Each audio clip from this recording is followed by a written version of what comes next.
Good afternoon. My name is Rami and Pierre. I'm the Chief Learning Officer for Break the Norm Leadership, and I'm excited to host our Lunch and Learn today, which is about the principles of authentic leadership. Let me tell you the plan. Uh, I will define authentic leadership and its four different components. Then I'll talk about the positive impacts associated with authentic leadership. Then I'm going to address a question I get a lot, which is how can I be my full self at work? And then I'll share a framework for authentic leadership, a way for you to more consistently be authentic when you're being a leader. And then I'll wrap up by sharing four different strategies and a whole bunch of tactics on how you might apply all of this in real life. And then we'll get to a Q&A. All right. So I'm just going to dive right in from there. And I'm going to start with one of my first definitions of authentic leadership. There are three that I want to share. This one's from Bill George. Authentic leaders are those who are self aware and genuine. They are self actualized individuals who are aware of their strengths, their limitations, Hey, and motherfucker, their emotions. you're in some paperwork. Oh, hold on. There's a hot Really? mic. Let me see if I can take care of that real quick. Oh, thank you, production. Um, what I like about this definition is how it focuses on authenticity and how it starts with self awareness and self-awareness not only at that surface level but in a detailed and really deep level. This brings us to our second definition of authentic leadership. Authentic leadership is a pattern of leader behavior that draws upon and promotes both positive psychological capacities and a positive ethical climate to foster greater self-awareness, an internalized moral perspective, balanced processing of information, and relational transparency with followers. Now, there's a lot there to unpack, but let me make it a little bit simple for you. Here in this definition, we see that authentic leadership is about a consistent pattern of behavior. And yes, that pattern does bring four benefits. It brings increased self awareness. That pattern brings actualized morals. It brings balanced processing. Leaders are essentially decision engines. They take data and then make decisions based on those data. So being able to process that data in a balanced way as opposed to an imbalanced way where you weight some data more so than others, despite whether that data is relevant, that's unbalanced processing. So authentic leaders are able to create an environment where they can balance, where they can process in a more balanced way. And lastly, it does this in a way that's really transparent to others because doing so tends to create a whole lot more trust.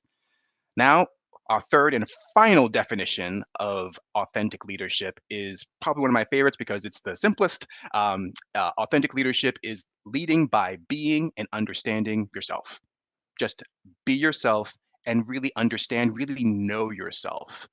Now, at the bottom of this slide and on the previous two slides, um, there are these four themes that are common to all three of the definitions: self-awareness, genuineness, ethical or moral grounding, and honesty and transparency. These are essentially four components of what it means to be an ethical leader.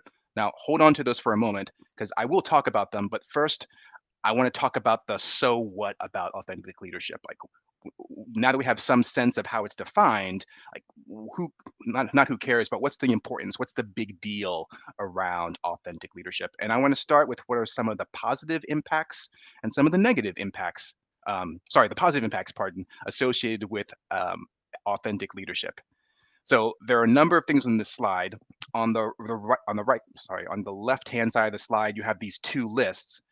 When authentic leadership is in place, when it's being enacted, when it's happening, there are things that tend to be decreased and things that tend to be increased. And when you look at these two lists, you can get kind of excited, right? Because the things that get decreased are things that most senior leaders want decreased: turnover, misconduct, fraud, violations. All of those things decrease when authentic leadership is being exercised. And when it's being exercised, several things tend to be increased: engagement, satisfaction, trust.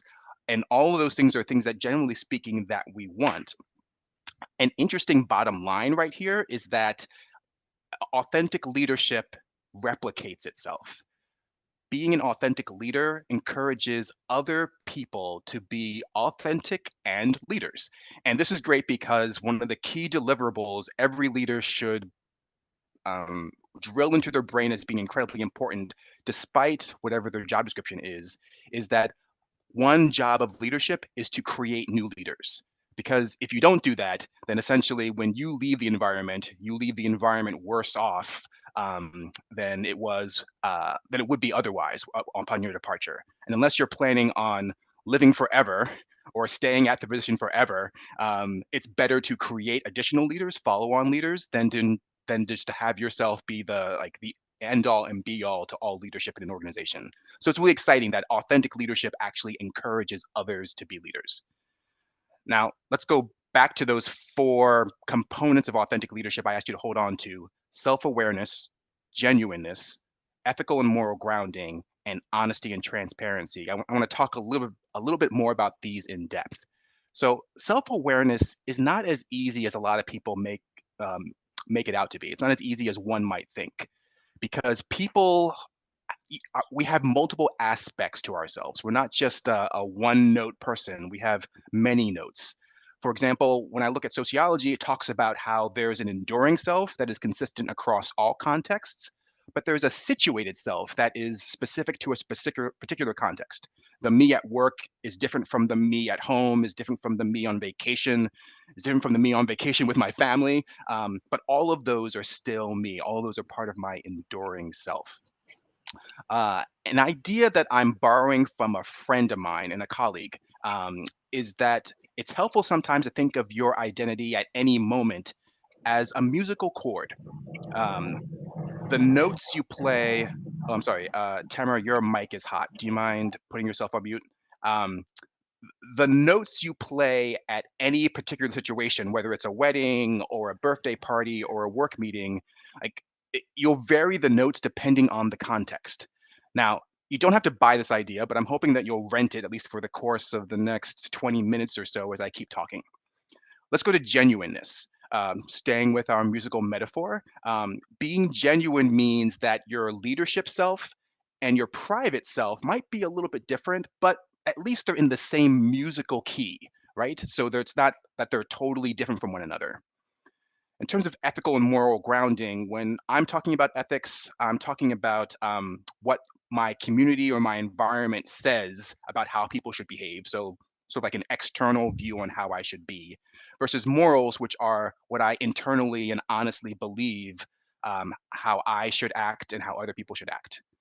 So, a very practical way that we have found for individuals, leaders in particular, to put their ethics and morals into action is to use a personal purpose statement that addresses why am I here on this earth, or why am I here at this organization, and or why am I here at this job or doing this work.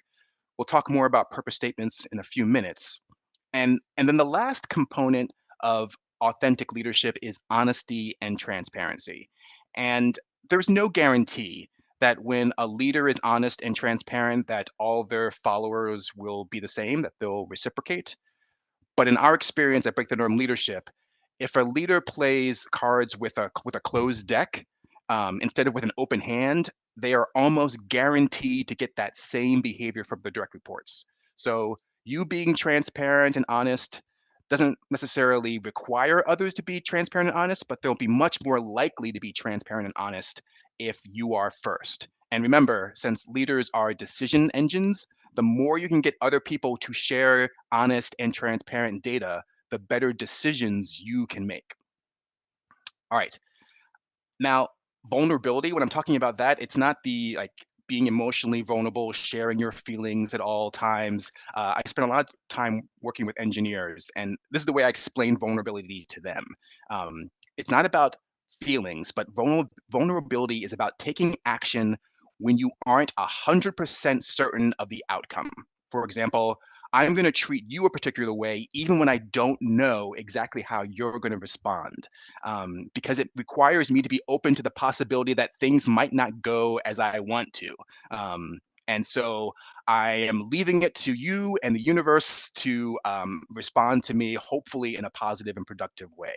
that's what I mean by being vulnerable, just being open to the possibility that others may react differently than you want them to, not being in 100% control of the situation. That's vulnerability.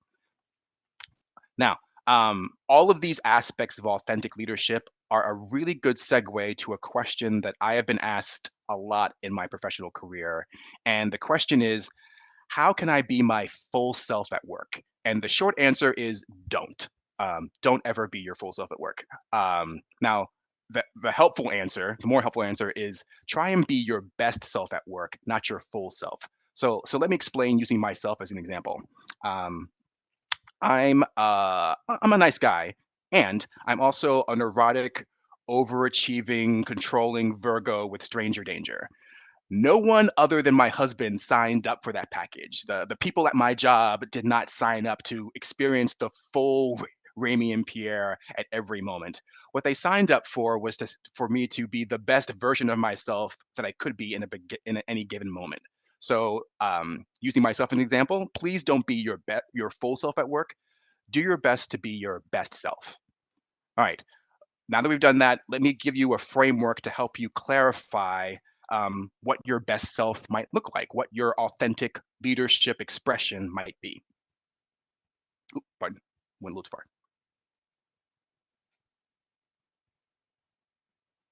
All right.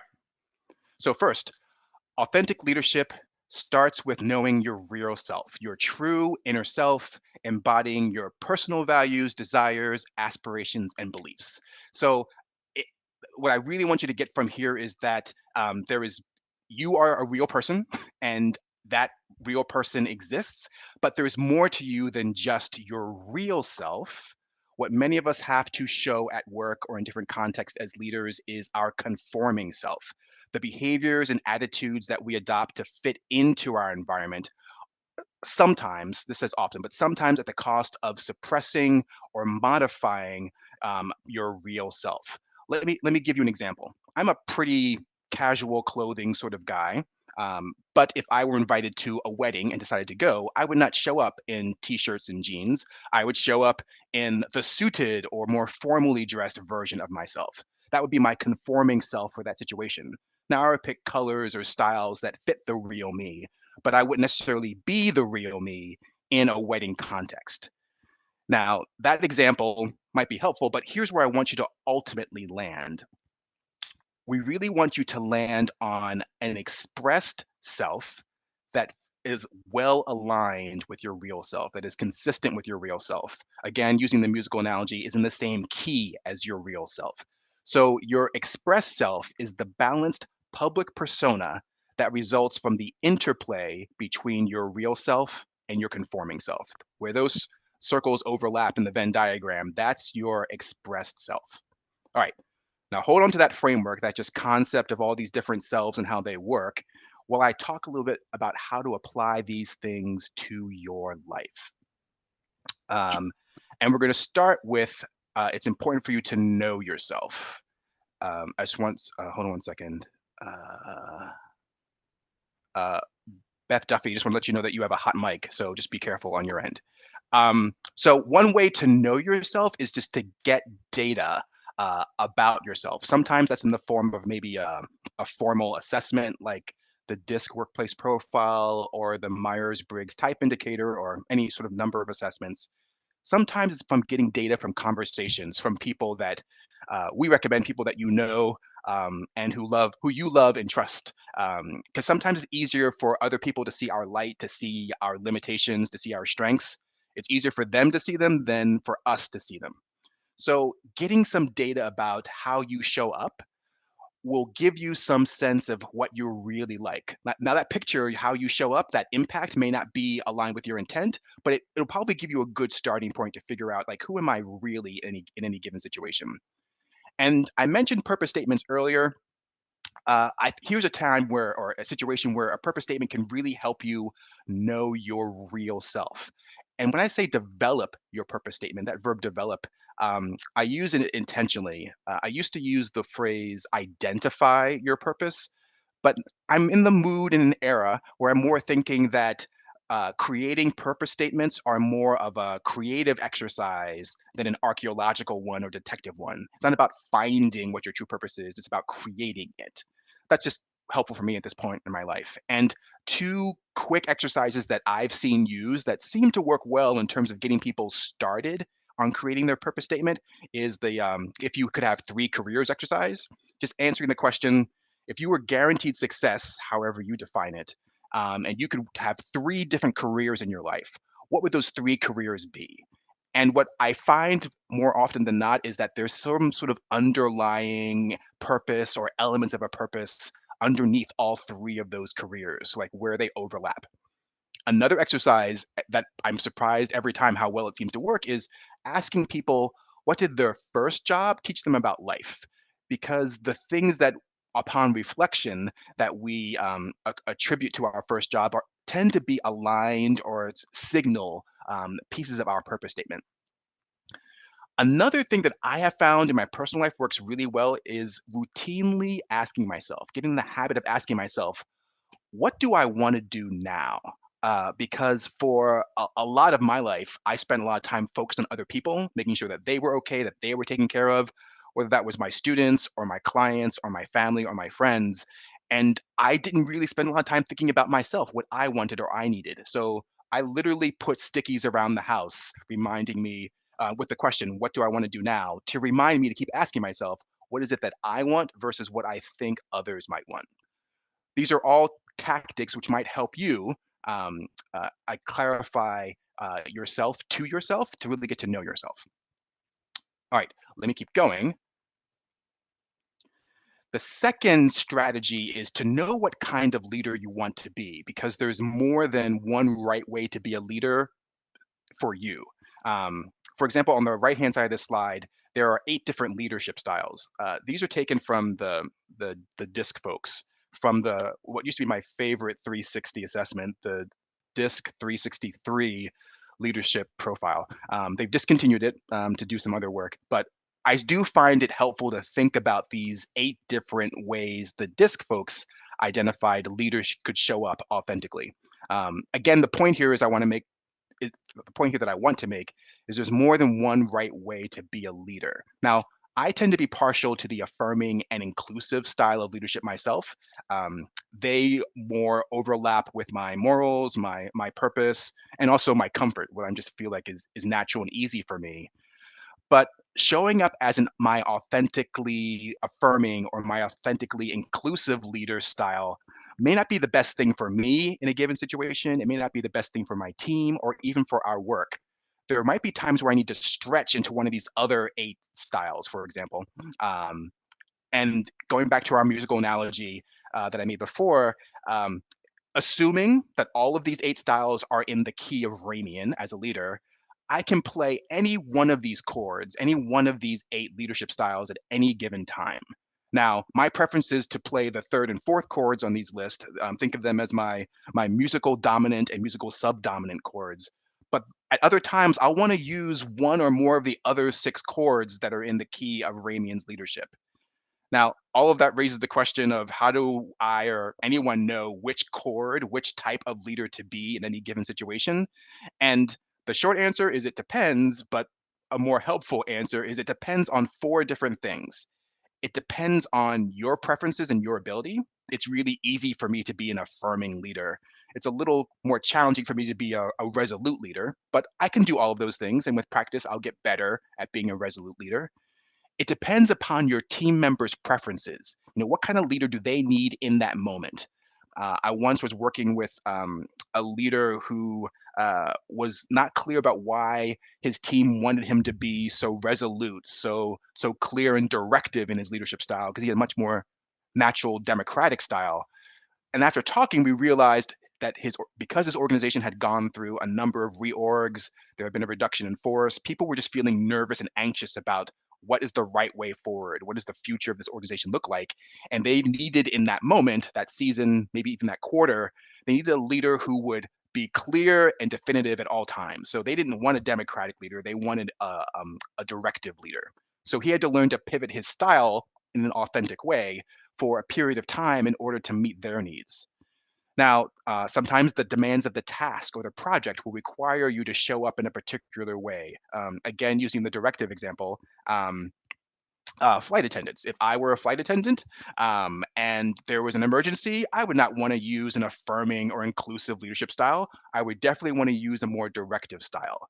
So sometimes the way you need to show up authentically is dependent more on what's going on than on what you want.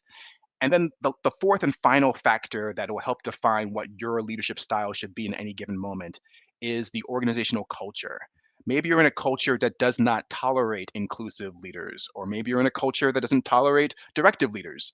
But read the room and express your leadership authentically in a way that is aligned with your real leadership style, your real self, but also fits the environment, your ability and preferences, your team members' preferences, and the demands of the work at hand.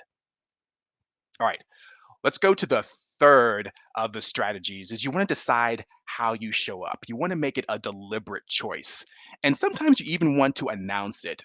Many times when I'm coaching leaders, they'll make a change in how they want to show up, but they get a lot of resistance from others because these other people don't know that you've decided to change unless you tell them. And they often will do subtle or not so subtle things to say, hey, I want you to be the type of leader you were last week or last month because I know that person. I don't know who's showing up right now. So make the choice. Sometimes it's important to let others know that you've made a different choice, that you're trying something out for a day, a week, a month, a quarter, a year.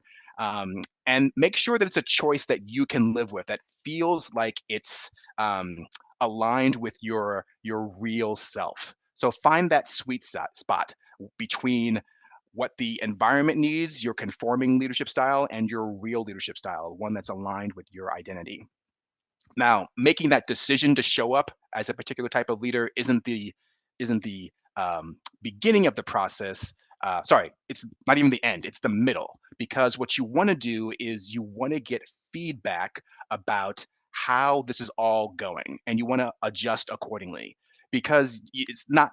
You might be lucky. I wasn't lucky in terms of expressing my authentic leadership style um, as well as I could the very first time. You may hit it out of the park on the first occasion, but if not, if you're like most of us, you'll have to express your authentic leadership style, see how it's what the impact of it is, and then you might need to pivot a little bit. So keep collecting the data even after you make the decision, even after you decide to be authentic, and collect that data in terms of how your leadership style affects others and yourself. One of the things that I find with leaders who are performing inauthentically is they tend to be more tired at the end of their day or more irritable or frustrated. Essentially what it is when we operate in type, when we operate in alignment with our real self, it tends to be a lot easier for us. We can operate out of type. For example, I'm right-handed. If I can do things with my left hand, but it's a lot harder for me and it takes more energy and more concentration and I'll be a lot more exhausted after. So expressing an inauthentic leadership style is like operating with your non-dominant hand.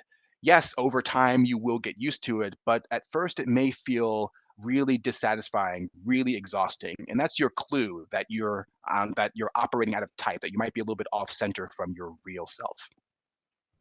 All right, I'll make one more point, and then I'm happy to open it up to Q and A. And the final point I just want to make is that being an authentic leader requires basically just two things: knowing yourself, but knowing yourself well, really well, and reading the environment, both that's people and things, well enough so that you can be your best version of your expressed self at any given situation. All right. So what I'll do is I'll take a few moments for questions. If there are brave folks who want to raise their hands or take themselves off mute, I'm happy to hear a voice. But you can also, as part of my ongoing Introvert Protection Act, if you want to drop a question into the chat, please do so.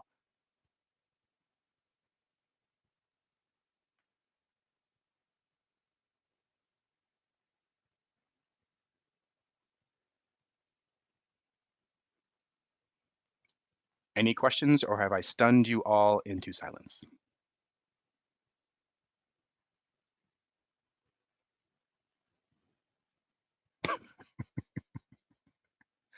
Thanks, Allison. Let me say this then. Definitely give yourself some grace about being an authentic leader. It takes some time. Using my own life as an example, it takes some time and some practice, and it also takes being a leader in different contexts. For me, it's I vary between different industries. I spent time doing leadership work with performing arts managers, then with aerospace engineers, and now with corporate professionals. I've worked with adults. Done leadership work with middle school students and high school students. And in all of that, in all these different contexts, I learn and figure out different ways that I want to show up. And you might need that too. You might need just some variety to figure out what your authentic leadership style is. All right. Let me just wrap up with a few things. Hold on. All right.